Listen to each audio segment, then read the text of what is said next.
we're going to just kind of have a talk back review on vibes that people were catching and that kind of thing. So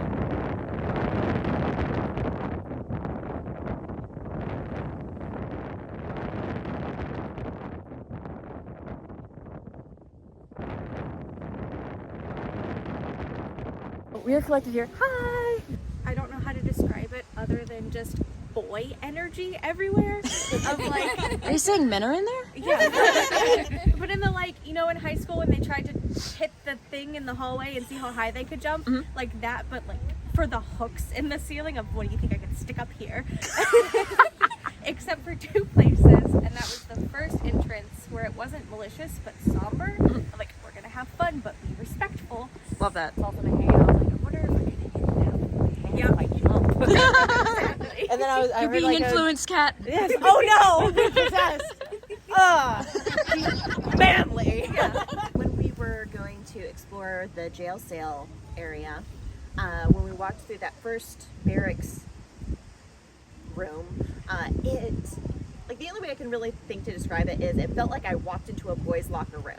Like, it just felt very bro-y, and it's like, what are you doing here? Where I think it's where the weaponry was, where they had like the chunk of the cannon and then a smaller cannon, and it was very much a wall of like, you don't want to step any closer, like you could get hurt, like you just need to stay away, kind of a thing. But it was all very more like protective of like, which was unique because like at first before like I kind of started communicating that stuff, it was just more of like heavy, and then it became of like she gets it, like we gotta protect her kind of a thing, which was like very interesting. I've never had that before. So in the King's Coffer, there was when I was standing in there, I felt I guess almost like a feeling of resentment, and I had a coppery smell that just kind of kept lingering in that area.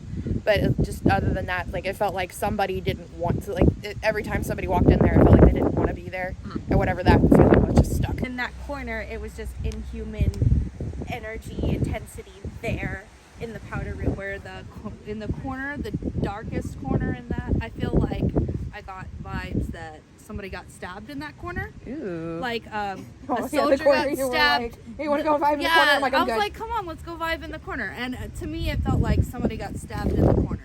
Not another, like 2 military guys stabbed another military guy who might have been a little sleepy. Like he was gross and maybe did something that, you know, the others didn't like, so they got rid of him. When we were in the artillery room that connects to the creepy little room, and we realized we were getting the same spikes at the same times at the same heart rate, which is not common. That's not common. Like down to the number, it was exactly the same. And that is not a thing that happens because heart rates always vary with different human beings. And so it was just really strange that it just linked up. Yeah, it was like literally. I think at one point we both were up at like 143. Yeah. And it was just crazy at the exact same time. Yeah, that was just weird. Mine was at like 102. Just standing there in front of y'all. I like started testing out because I also have the same thing as you. And like I noticed it would calm down to like 80 when I felt fine and like nothing. And then I'd go into a room and I'd feel something and then it was immediately over 100. Every time I left the more oppressive feeling areas and got out to like that main courtyard, my heart rate would go back to its normal baseline. I'm curious, like, if you're doing even like meditations or connecting with guides, spirits, whoever, like, if that kind of line will happen again, or that kind of steadiness again. If it's just understanding how to manage the energy, because we were also talking about how on the social calls, whenever we're on the social calls, we both get spikes in our heart rate, even though we're just sitting there. Yeah. We're not doing anything active. Fascinating. Sitting on a couch. Yeah, because it's pretty common for people with POTS when you're either just standing or walking around. Yeah. It's pretty usual that your heart rate goes up. Even eating can trigger it. Yes, Yeah, even exactly. eating, especially if you eat something that tends to be like really like carby. It's just a thing. But just sitting there, it's not. Rare. It's not. Yeah, it's not a thing that's supposed to happen. And so, but me and her were talking. We both would get really high spikes in our heart rate when we're just on social calls, which we're all basking in a whole bunch of energy. In when we were trying to see, like, I always check in with my people to see if I'm feeling it, if it's something that I'm going through, or if it's something here. Sure. And it was definitely not me. It Yeah. was around. It was the feeling here. Yeah. Time and space on a spiritual level doesn't exist the same way it does for these. So it's the same way that I'm able to do consultations from afar. It's like sending out energy and sharing that energy. And I think because so many of us, we are more open to sharing the energy, we're also, I think some of us are more open, whether we realize it or not, to receiving the energy. So that totally makes sense too, that sort of like collective energy change. And it's just a matter of like really deciding for oneself, like how much do you want to take in, how much do you want to acknowledge but not, and how much are we also sending out as well. Because something too, the more that everybody grows, it becomes more of a responsibility. How much of you are you putting out there, and how much does it need to be put out there, you know? Then when we got into the cell area, when we were walking around, at one point I just heard a quick scream, like a bunch of people yelling, but it was very quick. I heard the scream. Yeah. Yep. Somebody running in that cell room, like back and forth. Yeah, I felt that too. Oh yeah, in the jail. So that's what I thought too. Was all I could, because I didn't stay near that to look in there very long. I just looked and I'm like, that's a lot of pacing around and anxiety. I'm out. I saw something physically in the jail cell. When I was with Edie, we were walking in. Now, like, out of all the places that I walked into in there, most of them are just like, So I'm in there and I'm looking and I'm just like feeling it out. And then I look down and I see this straight with my eyeballs. There's like a small shadow just there, like it's crawling towards the door. I was like, yo. I was like, hey. Not today. And I was like, and I did it. I looked a couple of times to make sure it was just not my eyes were being weird or like the light was weird. But when I looked again, there was no shadow in the shape that I saw it where I saw it again. So I was like, I saw kind of the same thing, but like before I like realized it, that it was just there. So like it was looking at me and I was looking at it. I was like, okay, now I got it. Oh, hello. Yeah. it didn't feel human per se. It felt like an amalgamation of pain and suffering, all kind of condensed. And that would make sense to me for the way that it was crawling, like desperately trying to get to the door, but it can't make it quite to the door. It stopped like it was right there. That's as far as it would go, and then it just looked. Another vibe that I got, this was in one of the rooms where they have places on the wall that have been carved out by some of the Native Americans that were kept there. I felt like an essence, or almost like a residual essence of a larger spirit that had been there. The vibe that I got from it had to do with,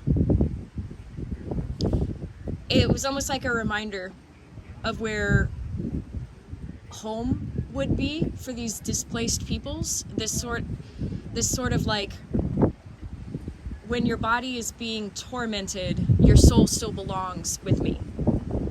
And I don't know if it was, it's hard to say, oh, what a comforting feeling. It wasn't like that, but it was more like a correct feeling of just folks having a place to go, if that makes sense. But I didn't so much feel a sentient being in there anymore. It's almost like if somebody were there and they left like a wake or like a footprint or something like that, you could still see the footprint. Like, did that make sense to you? That's where I felt the warmth of that. Yes. I'll validate that. Yeah. Yeah. There was a moment. So you touch the walls and they tell stories. Well, down in specific places you get specific stories, and one of them was like it was sounds of singing, but in a language I didn't understand, and it was a feeling of trying to bring comfort into the room. So I validate what you're coming from with that pool of that sort of specific energy of them singing to try to bring comfort to each other from where they came from, and it's just there, like a memory in the room. Like combo thought form energy, combo higher being energy. Yep, absolutely. But I got many things all around the whole place, many different experiences. For me, the next one over with the powder room, there was nothing there. Now the next room over, they had to squat and go in. That one was kind of supposed to be another supply store, but that was I had more. I can't tell if it was people's anxieties that I was feeling or it was a punishment room. How many people actually took the steps to crawl into that little space? Generally speaking, what was like the general consensus of the feel that you had in that specifically little room? Oppressive. Yeah. And then you said a torture, right? Yeah. I want to tell you, as I know it from the historical record, so that you can all feel validated in the way that you were feeling. So, the Spanish retook this fort after the English. They brought in a new captain who was he was a hard man. He was all business, all military, all the time. Had a beautiful young wife that he brought with him. Her name was Dolores. She was very well liked in St. Augustine. She wanted the affections and love of her husband, who was not a very kind and affectionate man. So she made a friend named Captain Abella, who was his right-hand man. And they had a friendship that was very close. Do with that what you will in that context. Now, the captain, who hard man, figured out what was going on with their friendship, based on the fact that Abella smelled like his wife's very distinct floral perfume during morning briefing. Very shortly after that, because with this she's cheating on him, right? That would be a very public affair. That would not look good for the captain. He has a reputation he has to keep. But how so lucky for him? They just disappeared into the blue. Nobody knows where they went. When asked, he said his wife, the weather did not agree, so she went back to sleep. Captain Abella, nobody dared ask, because you knew better than to ask him what happened. Fast forward 50 years. Lieutenant Tuttle was poking around looking at blueprints, trying to figure out where everything was in this fort. He's like, it's interesting. This blueprint would state there's a room here, but there's a wall. So he decided to take the effort to break through the wall and got hit with a gust of air, with a smell, perfume, and rot. So they broke the wall down and they went inside, and what they found were 2 skeletons chained to the back wall. Now, nobody knows for sure at that time who these people were. They were just there. Why would somebody do that to someone? What a way to go. And especially for how hot that room gets, how oppressive it feels in there, it would have been a torturous death. Historians discovered a deathbed confession letter from a Spanish soldier who was a part of the entombment, who spoke of his guilt and his grief, hearing them scream as they put up the wall. And the people were his wife Dolores and Captain Abella. Now, when I went in there, nothing was said, nothing was done, but there is a lot of residual of what happened, but it's not so present that it's keeping them there. So that is good. I want to believe, I think accurately though, once it was figured out what happened, they could free themselves from it. So they're not stuck there. So that is why when you walk into that space, it starts hard and then gets a little bit rougher as you go in because you're already hyped up. So that's it. That is what that room is. From the bullet wall? Yeah, I was wondering. I was like, hey y'all. Yeah. It's impressive. Like I've been feeling. Sam, like it's not a friendly vibe right here. I've had to kick or pull off some feelings just standing here. Just be like, nope, Do not thank you. ask fire Nope. service about this. They won't tell you nothing. It was a firing range, wasn't it? Yeah. So It was a target. From what I read. Yeah, well, right. Yeah, That's what they say. That's what they say. If you ask the Park Service, that's what they'll tell you. Forensic ammunitionists have looked at this wall. They say it's the pigeons. The pigeons did this. But Some violent pigeons. But when you look at it, when you look at the range of the heights of things, and they said, they use a target practice with wood bullets. Wood bullets can't do this. No. And on the one side of the Castillo, I asked specifically because another investigator in the area was like, "Can you ask them this if they tell you?" I was like, "Sure." Where's the executioner's wall? It's on the south wall. Was their response? When I came here as a kid, they were probably less secretive about things, but they were definitely telling us in 4th grade, that was the execution wall. Yeah. Because the executions technically at that time were supposed to be public. Yeah. But not everything has to be public. Amy is holding the camera, and all the people are here. Thank you, Amy. Thank you, Saltwave Spanish Moss. You do great tours that are historically accurate, and also are ghosty in Savannah. And if you're in St. Augustine, you should just go. Just go. Anyway, so okay, what I would like to do this is a little bit of Quaker practice. It's also a little bit of just open practitioner stuff. The concept is I'm going to say some words, and then afterwards I would like for there to be some silence, and that silence is for you to fill as you like. Quaker practice is very much like think for yourself, do things for yourself. So if that means connecting with your folks, whoever those might be, if that means connecting with folks around us, whatever peace you need to make with yourself, that's what that time is for. And it's just a time to breathe, do your thing. So first of all, to kind of get into this, I'd like to thank those who were kind to us today, those who educated us today. Thank you for allowing us to be here. Thank you for allowing preservation to continue here. Thank you for keeping those who are living safe. Thank you for looking after the volunteers.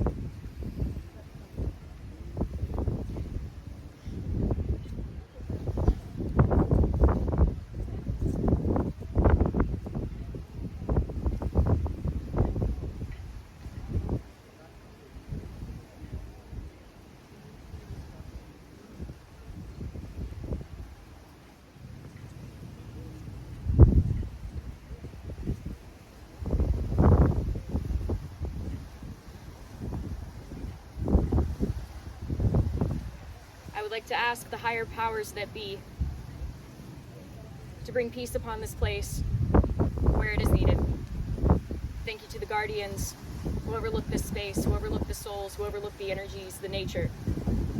We recognize you, we thank you for what you have done.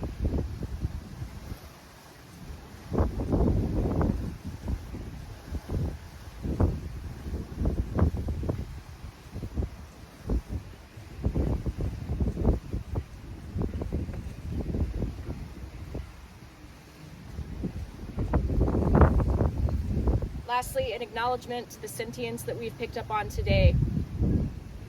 In that acknowledgement, we simply say, that which is not ours, that which belongs here, must stay here.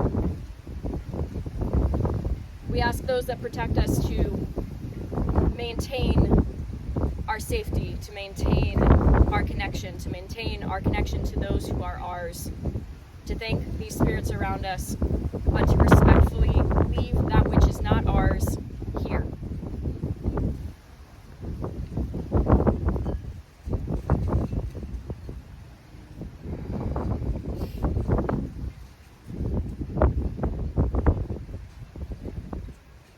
And is there anybody among our group who would like to say something? You may say it.